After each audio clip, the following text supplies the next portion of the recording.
हाँ जी बच्चों, ਅੱਜ ਆਪਾਂ ਵੇਵ ਆਪਟਿਕਸ ਵਿੱਚ ਅਗਲਾ ਟੌਪਿਕ ਲੈ ਕੇ ਆਏ ਹਾਂ। ਉਹ ਹੈ reflections of waves on the basis of Huygens principle ਜਾਂ ਰਿਫਲੈਕਸ਼ਨਸ ਆਫ ਵੇਵ ਫਰੰਟਸ। ਤੁਹਾਨੂੰ ਦੱਸਾਂਗੇ ਕਿ ਵੇਵ ਫਰੰਟਸ ਲਾ ਆਫ ਰਿਫਲੈਕਸ਼ਨ ਕਿਸ ਤਰ੍ਹਾਂ ਓਬੇ ਕਰਦੇ ਨੇ ਹਾਈਗਨਸ ਪ੍ਰਿੰਸੀਪਲ ਨੂੰ ਧਿਆਨ 'ਚ ਰੱਖਦੇ ਹੋਏ, ਜਾਂ ਫਿਰ reflections of on the basis of wave theory. हाँ जी, आओ देखते हैं बच्चों। आज साढ़े को एक प्लेन मिरर दिखाया हुआ है M1 और M2। That is a plane mirror और रिफ्लैक्टिंग मिरर्स। आ तीन रेज दिखाई हैं A B 1 2 and 3 parallel raise है। आ जी थिक दिखा रखी है A B, ये वेव फ्रंट है।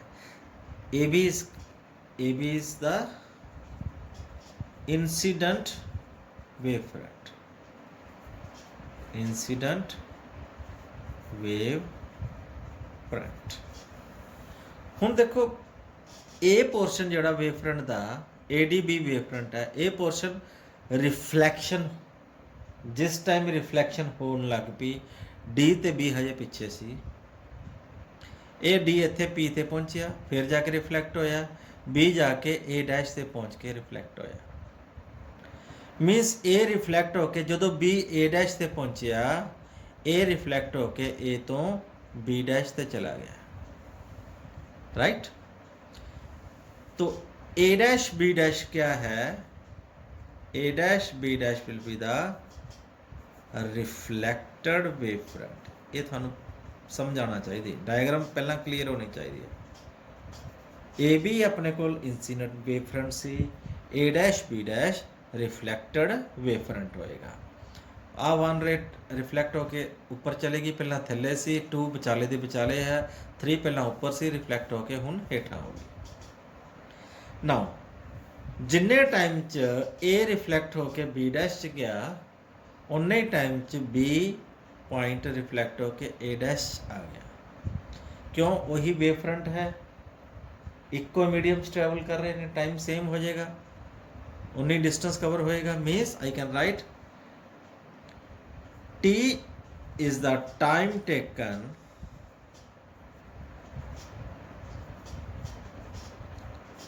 by the wave from A to B dash, यही टाइम होएगा B to A dash, and यही टाइम होएगा वेव दा D तो D dash after reflection from P। ना देखो ध्यान आप बड़ी आ एंगल ऑफ इंसिडेंस है, इंसिडेंट रे आ रिफ्लैक्टेड रे है, तो आ वाला एंगल होना चाहिए एंगल ऑफ रिफ्लैक्शन, राइट। आ एंगल ऑफ रिफ्लैक्शन है, तो आ भी एंगल ऑफ रिफ्लैक्शन है, पैरेलल है, कॉरस्पॉन्डिंग एंगल्स है ना। हुण आ एंगल ऑफ इंसिडेंस है बच्चों, आ 90 डिग्री का एंगल होएगा, क्योंकि वेव फ्रंट 90 डिग्री के होंगे। तो आ एंगल कितना रह जाएगा? जे आ 90 डिग्री का है, आ आई है, तो आ विचालड़ा एंगल कितना रह गया? 90 माइनस आई। तो आ भी नॉर्मल है, जे आ 90 या 90 माइनस आई है, तो आ आई हो जाएगा, प्रूव कर सकता है। Means I can write, I can prove angle B A dash is equal to I. B A dash बड़े आराम नाल मैं प्रूव कर सकता आई। उसी तरह जे आ एंगल आ रहा है, तो आ भी एंगल आ रहा है। Similarly I can prove angle B dash A is equal to R. तो लॉ ऑफ रिफ्लैक्शन क्या कहता है? Angle of incidence must be is equal to angle of reflection. ये चीज़ मैं प्रूव करनी है, that is what I have to prove. चलो कर देने, कोई दिक्कत वाली गल नहीं है, लॉ ऑफ रिफ्लेक्शन ही प्रूव करना है। हाँ जी, look at this two triangles, triangle A B A dash and triangle A B dash A dash. तुसीं इन्हां दोनों ट्रायंगल्स नूं देखोगे, this two triangles are congruent, congruent। Mean सर्वांग सम ने triangle A B A dash सर्वांग सम है triangle A B dash A dash. किवें पहला तो ये दसा ये लिख सकते हैं ए डैश दोहां च कॉमन है, दोनों ट्रायंगल से ए डैश कॉमन है। आह दोनों एंगल 90 दे ने। Angle A B A dash is equal to angle A B dash A dash each 90 degree. एक साइड चाहिए है, हाइपोटेन्यूज हो गया, एंगल हो गया, राइट एंगल हो गया, एक साइड चाहिए है बराबर। आई कैन राइट तीसरी A B dash is equal to B A dash, A B dash is equal to B A dash, that is equal to V into T, velocity into time, क्योंकि time same है तो आ दोनों sides भी same होंगी। Now according to R H S this two triangles are similar, A B A dash sorry congruent to triangle A B dash A dash। जो triangles बराबर होण बच्चों तुसी पढ़िया सारे एंगल्स ते सारियां भुजावां बराबर होंदियां ने, hence I can prove angle B A dash should be is equal to angle B dash A dash A, hence angle I is equal to angle R, hence proved। AC reflection on the basis of wave theory, law of reflection proof हो गया। ਹੁਣ next ਇਹਦੇ 'ਚ ਇੱਕ ਹੋਰ topic है refraction on the basis of wave theory।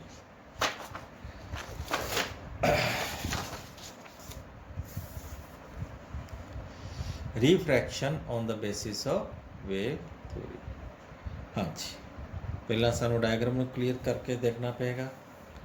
आपने को रिफ्रैक्टिंग मीडिया एक्स वाई, ऊपर रेयर मीडियम है जिहदे च वेलोसिटी ऑफ लाइट सी दी है, थले डेंसर मीडियम है जिहदे च वेलोसिटी ऑफ लाइट वी दी है।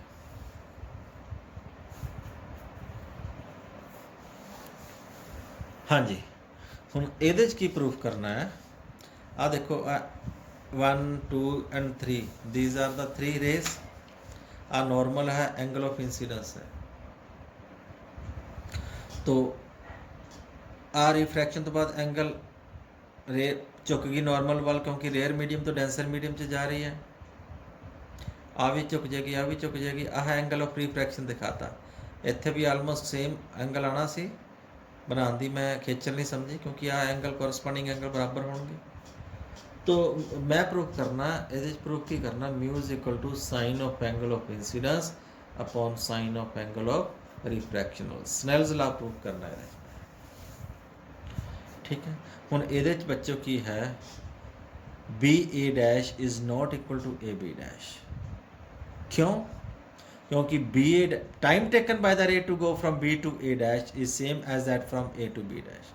टाइम सेम है, टाइम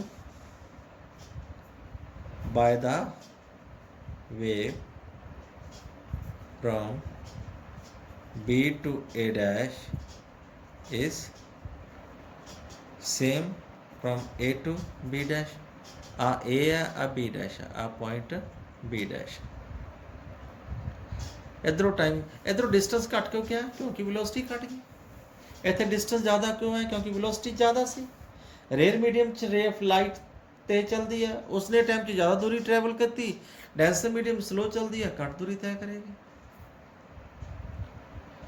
ठीक है जी, तो उन्ने ही टाइम च डी पहुंच गया D dash after refraction from the point I.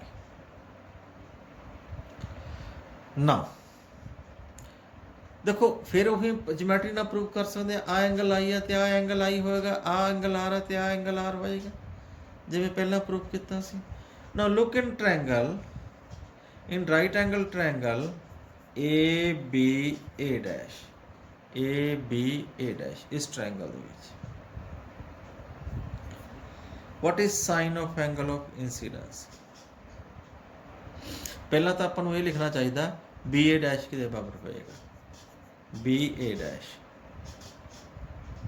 Velocity of light कितनी है सी, वेलोसिटी ऑफ लाइट ਨੂੰ टाइम ਨਾਲ ਮਲਟੀਪਲਾਈ ਕਰ ਦੇ बी ए डैश आ जाएगा।